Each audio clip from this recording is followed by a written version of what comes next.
Hello everyone and welcome to another episode of A Game and a Chair, brought to you by the American Civil War Gaming Club. If you are into WDS turn-based Civil War games, we are the club for you. You can check us out at acwgc.net for more information. We are always looking for additional members. Alright, in this episode, we are going to return to the feature of just my opinion. And I really enjoy these episodes because I get to vent on whatever topics happen to be in my mind concerning these WDS games. And in this video, I'm going to look at Campaign Antietam because there's an issue with this game and it's been bugging me for a while. And that is that victory point hexes are meaningless in every historical scenario of Campaign Antietam. There, I've said it. I really believe that all of the victory point hexes in Campaign Antietam are useless. They have no meaning whatsoever. Let me show you what I'm talking about. Here is the Battle of First Bull Run, and in this battle, there are 11 victory point hexes. If you take the combined value of all 11 victory point hexes, you have any idea what that equals? Any idea? 300. 300 points. Look, the most valuable hex in this entire game is located right here at Centerville. Do you know what you get if you capture that hex? If you're the Confederates and you march across the board and you fight through the Yankee army and you have to unfix an enemy division just to get to that point, do you know what you get? 50 points. 50 points is the equivalent of about 125 infantrymen as far as casualties go. So if it costs you more than 125 men to take that hex, the hex has basically no value to you. So why is it there? Again, these point hex values are just absurdly low in Campaign Antietam. Look at Second Bull Run. It's basically the same situation. There are 6 victory point hexes at Second Bull Run, and they equal, again, 300 points.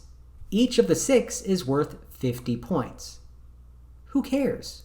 They don't have any value because they've been set to such an absurdly low total. Now let's look at Antietam. Here there are 12 victory point hexes. Now, they went kind of crazy, and they made them equal up to 705 points. But this is the Battle of Antietam. 705 points here is not really that much at all. The highest valued objective hex is in the town of Sharpsburg, and it is worth 200 points. Do you know what 200 points really is? 200 points is basically a 6-gun artillery battery. That's it. That's what 200 points really means in these games. So if you are the Federals and you go through the entire effort of pushing back Robert E. Lee's army from the town of Sharpsburg and you capture that town, your reward is 200 points. I'm going to bet that it's going to cost you more than 200 points in casualties to reach that town. So is it really worth it? I sure as heck don't think so. And you want to know something else even crazier? When you look at the entire Maryland campaign, one of the federal goals was to cut Robert E. Lee's army off from Virginia and take away his ability to retreat back over the Potomac River. Because if you do that, the war probably ends in 1862. And for the Federals here at Antietam, they have the ability to cut Robert E. Lee off from his line of supplies and communications back to Virginia. And there's even an objective there. It's located right down there on the bottom left. Do you know how many points that's worth? I mean, think about it. If you're the Federals, you cut off Robert E. Lee's army. He is stuck in Maryland. If there was a September 18th, the war would probably end, but this is a one-day scenario. But still, how many points is that objective worth? It's worth 100. You end the war on September 18th in a theoretical situation, and yet you only get 100 points for it? Come on. You're telling me if I capture some meaningless town called Sharpsburg, I get twice as many points than if I cut Robert E. Lee's army off from their line of supplies and communication? That doesn't make sense. Now, let's contrast this to the Battle of Gettysburg. Now, Campaign Gettysburg as a whole, I'm not a huge fan of, but I do love the Battle of Gettysburg. I think it's one of the best designed, if not the best designed, scenario in the entire WDS Civil War series. In total, there are 13 victory point hexes at the Battle of Gettysburg. And do you know what the total of points available is with those 13 victory point hexes? 8,400. Holy smoke. Compare that to the 300 at First Bull Run or Second Bull Run, or the 705 at Antietam. It is a massive difference in points. And the individual hexes and their values, again, crazy different. Look at this, 200 points, 400, 600, 800. Not pictured here are 1,000-point victory hexes. Those matter. Those really matter. If you play the Battle of Gettysburg, whether you're Federals or you're Confederates, your entire plan revolves around objective hexes because they incentivize you through points to care about them. All right, let me show you something else here. At the Battle of Gettysburg, this is the victory point dialogue. And there is a 4,000 point swing between winning and losing the Battle of Gettysburg. And I get 4,000 from these two numbers here. Between a minor defeat and a minor victory, it's 4,000 points. Now, when there are 8,400 points available with the victory point hexes, that matters. That matters a lot. Because to control those points is the difference between winning the Battle of Gettysburg and losing the Battle of Gettysburg. The points matter. Now, with the historical scenarios in Campaign Antietam, it's a whole different thing.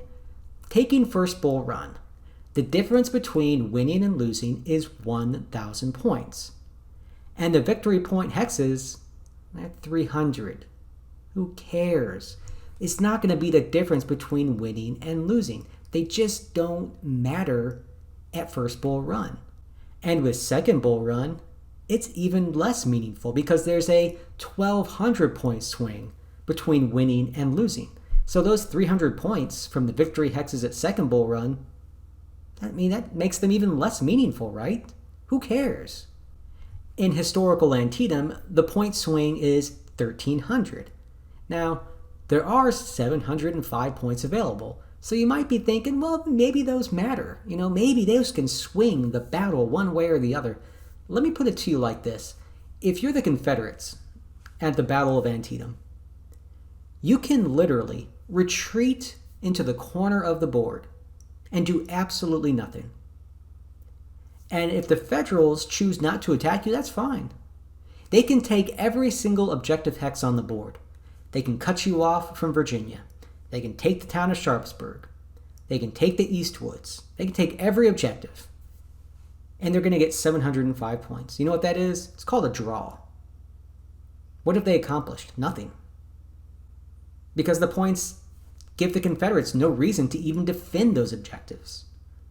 So the values are just too low. In all three of these Campaign Antietam scenarios, the points don't matter. So now let's just wrap it all up. Going back to my original opinion, victory point hexes are meaningless in every historical scenario of Campaign Antietam. I feel like I've proved that. And without meaningful victory point values attached to victory point hexes, they are completely worthless and they are completely meaningless. I'm sorry, they just are. Historical scenarios should prioritize scripts over alternative strategies. And what I mean by that is when you fight the Battle of Gettysburg, you care about the objectives. You care about what happened historically, and the two sides are basically going to refight that battle in almost the same way that the original participants did. They're going to move where the objective hexes are. And that's a good thing in a historical scenario. If it is a variable scenario or a what-if scenario, I have no problem with meaningless objective hexes, because those are games that they want you to think outside the box, that you should be thinking about alternate ways that Robert E. Lee could have fought here, or that McClellan could have done something different over here. You want people to follow whatever weird, crazy plan they want to follow in non-historically based scenarios. But in the historical ones, that's not necessarily what you're aiming for. Meaningless victory hexes allow ahistorical strategies in these games, since neither side feels any need to follow the script. And as I said, in a historically based scenario, that's a failure. And I'm not necessarily advocating for change here, because these games have been around for so long that we're just used to them. We're used to the fact that Sharpsburg doesn't matter. We're used to the fact that at First Bull Run, you don't have to hold the stone bridge, because the points don't matter. But at the same time, I'm not necessarily against change. If WDS put out an update and they said, we're actually going to boost the point values in these Antietam scenarios, I'd probably be okay with that. I'd be interested to see how it affects things. Because in my mind, I'm already thinking, what if tomorrow a new update came out and the town of Sharpsburg was worth 2,000 victory points? If you've played that battle, your mind should be blown right now. Because if it was worth 2,000 points, do you know how much harder people would fight over that town? It would be a bloodbath around the town of Sharpsburg. Neither side could afford to lose it, and that's the way it should be. It's a historical scenario. You have to prioritize. You have to give people a reason to fight for the victory hexes that they did historically. Without a reason, they aren't going to do it. Alright, so that's just my opinion. Maybe you agree, maybe you disagree. You know what? Put it in the comments down below if you have some thoughts on this topic. Does Campaign Antietam fail when it comes to the victory point hex values? I think they do. As always, thank you guys for watching. Be sure to like this video here. Also, check us out at acwgc.net for more information. Also, be sure to subscribe on here. You will get notifications when new videos drop, and I hope to keep bringing you new content in the future. Alright, well that's all I've got here for today, so once more, thank you for watching, and until the next episode, just keep gaming.